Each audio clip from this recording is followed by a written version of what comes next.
সাকালতুম ইলাল আরদ। আল্লাহ বলছেন তোমরা বান্দা মাটিটাকে কামড়াইয়া আঁকড়াইয়া ধরে রাখছো না, জমিনটাকে পৃথিবীটাকে আঁকড়াইয়া ধরে রাখছো না, কোনোভাবেই মরতে চাচ্ছ না। কিন্তু তুমি কি জানো না বান্দা, দুনিয়া যে তোমারে থাকতে দিবে না। তোমার দাদা মরতে চায় নাই, তোমার দাদা থাকতে পারে না। তোমার বাপ মরতে চায় নাই, তোমার দাদা বাপ থাকতে পারে না।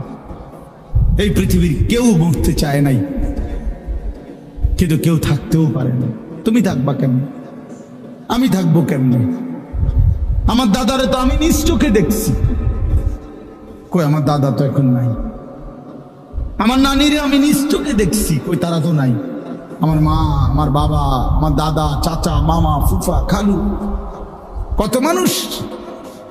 মা আছেন এখনো, বাবা নাই। আমার সেই সুন্দর চেহারার বাপ, ওনায় তো অনেক দিন হয়েছে, আরে দেখি না, এখন খবরে চলে গেছেন সেই কত আগে। দুনিয়া আমারে থাকতে দিবে কেমনে? নওজোয়ান ভাই, তোমারও তো থাকতে দিবে না।